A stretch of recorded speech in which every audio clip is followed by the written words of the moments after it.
Assalamualaikum warahmatullahi wabarakatuh.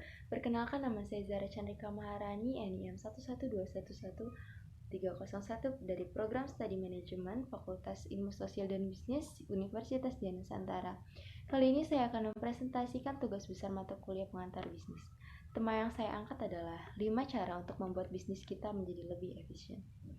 Bisnis itu diibaratkan seperti pesawat yang mau tidak mau harus bekerja setiap waktu. Lalu, apa cara kita untuk membuat bisnis kita menjadi lebih efisien? Seperti yang sudah kita katakan sebelumnya bahwa bisnis bisa diibaratkan seperti pesawat terbang yang harus bekerja setiap waktu. Ketika kita bekerja, pasti sudah ada saatnya pesawat itu menanjak, mulai terbang dan pada akhirnya mendarat pada suatu target. Untuk selanjutnya, pesawat tersebut akan kembali terbang dengan proses yang sama menuju target selanjutnya. Sayangnya, inefisiensi atau ketidakefisienan yang umumnya terjadi di dunia bisnis baru-baru ini. Menurut survei, inefisiensi dapat menelan biaya setidaknya 30% dari pendapatan kita setiap tahunnya. Sangat disayangkan, bukan? Artikel ini akan membahas bagaimana langkah-langkah untuk setidaknya kita menghindari ketidakefisienan dalam memulai suatu bisnis. Yang pertama, mulailah dengan serius dan fokus. Sebelum Anda memutuskan untuk bertindak dan mengubah sesuatu yang ada pada bisnis, Anda harus belajar tentang bagaimana untuk mengidentifikasi secara akurat mengenai hal apa saja yang dianggap tidak efisien. Setelah Anda mengidentifikasi masalahnya, cobalah Anda untuk mencari akar permasalahannya.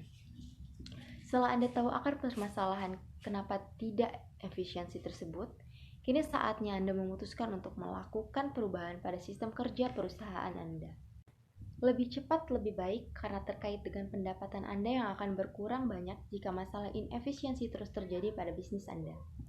Sebaiknya Anda tetap waspada dan mempersiapkan solusi yang lainnya.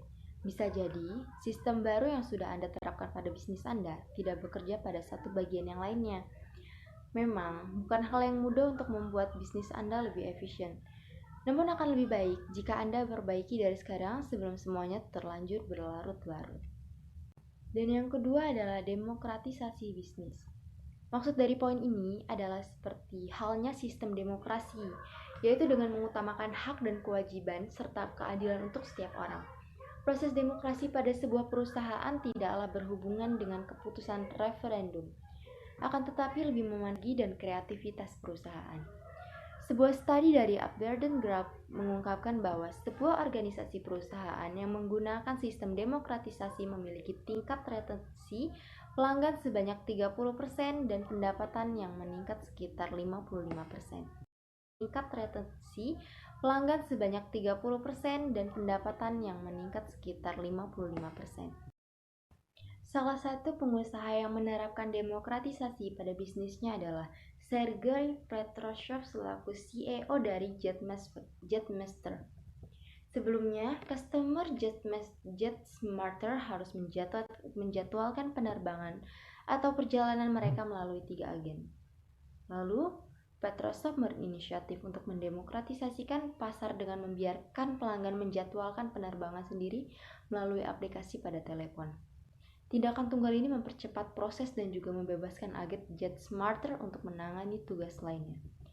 Dan hasilnya, customer yang menjadwalkan penerbangan dan perjalanan mereka dapat meningkat.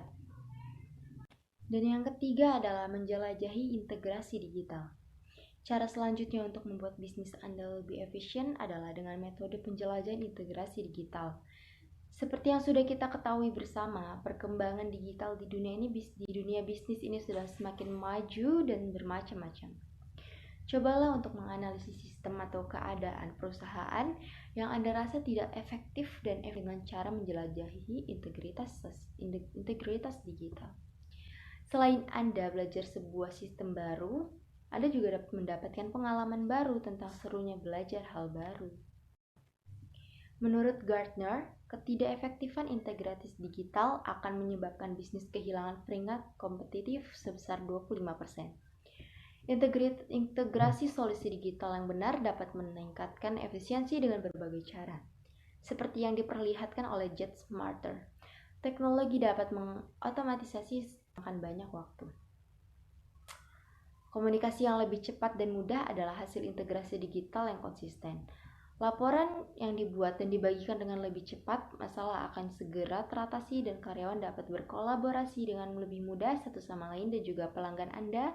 Dan integrasi digital juga menyeluruh, benar-benar harus dimiliki untuk meningkatkan efisiensi. Dan yang keempat adalah membangun komunitas. Membangun sebuah komunitas adalah salah satu usaha untuk membuat bisnis Anda lebih efisien. Bisa jadi, Anda perlu mendorong audiens Anda untuk membuat sebuah forum atau sebuah kelompok khusus konsumen produk Anda. Hal tersebut bertujuan untuk menciptakan ruang komunikasi antar perusahaan dengan konsumen maupun sesama konsumen. Dengan begitu, para konsumen akan lebih mudah untuk menyampaikan pendapat mereka terhadap produk Anda. Dari situ, sebuah pembicaraan bisa menjadi sebuah diskusi panjang yang memungkinkan untuk menemukan sebuah ide atau konsep baru. Anda juga bisa langsung tahu apa kekurangan dari bisnis Anda, dari konsumen Anda sendiri. Bukankah hal itu baik? Artinya, Anda mendapatkan masukan dari sekelompok individu yang sudah pernah merasakan produk Anda sebelumnya. Anda juga bisa mempertimbangkan antara keluhan dan kepuasan pelanggan Anda dalam diskusi tersebut. Selain itu, konsumen akan merasa lebih dihargai ketika mendapat jawaban atas respon dari Anda atas pertanyaan mereka. Akan tetapi, membangun sebuah komunitas seperti halnya demikian bisa menjadi hal yang sulit untuk dikelola karena pada dasarnya komunitas tersebut mencakup anggota di luar struktur bisnis Anda saat ini. Hal ini disebabkan oleh komunitas tersebut diikuti oleh beberapa orang yang memiliki pemikiran yang berbeda-beda. Namun, tantangan untuk menemukan jalan tengahnya dari setiap pemikiran yang muncul akan terasa semakin seru. Dan yang kelima adalah menghadapi kejadian yang tidak terduga. Cara terakhir untuk membuat bisnis Anda lebih efisien adalah dengan menghadapi kejadian yang tidak terduga. Mungkin salah satu dari kejadian yang tak terduga adalah resiko yang akan kita hadapi. Dalam dunia bisnis itu pasti ada, tinggal bagaimana cara kita untuk menghadapi resiko yang terjadi. Ternyata mengambil resiko merupakan bagian penting dalam menemukan inefisiensi. Anda tidak akan tahu bagaimana dari sistem kerja perusahaan Anda yang tidak efektif jika Anda enggan untuk mengambil resiko. Setiap pengusaha harus belajar mengevaluasi setiap kemungkinan peluang dan resiko yang akan dihadapi serta tetap memiliki keberanian untuk menghadapinya. Dan resiko yang akan dihadapi serta memiliki keberanian untuk menghadapinya. Dengan begitu, Anda telah melangkah maju dalam memimpin sebuah perusahaan dan mendorong individu dan perusahaan untuk sukses. Dan dari kelima hal yang membuat bisnis kita menjadi efisien dapat disimpulkan bahwa menemukan sebuah inefisiensi pada sebuah bisnis bukanlah hal yang mudah. Anda sebagai pengusaha harus mau bergerak dan belajar untuk mengidentifikasi apa yang menjadi ketidakefektifan di lingkungan bisnis Anda. Karena sangat disayangkan apabila Anda tidak segera mencari solusi akan inefisiensi di ruang lingkup bisnis Anda akan kehilangan profit Anda jika terus mengulur waktu untuk mengatasi masalah ini. Sekian presentasi dari saya, maaf bila ada salah-salah kata dan saya juga mohon maaf kepada dosen pengampu jika presentasi saya kali ini masih menggunakan teks untuk membantu saya mempresentasikan hal-hal yang membuat bisnis kita menjadi lebih efisien. Saya ucapkan terima kasih sekali lagi. Wassalamualaikum warahmatullahi wabarakatuh.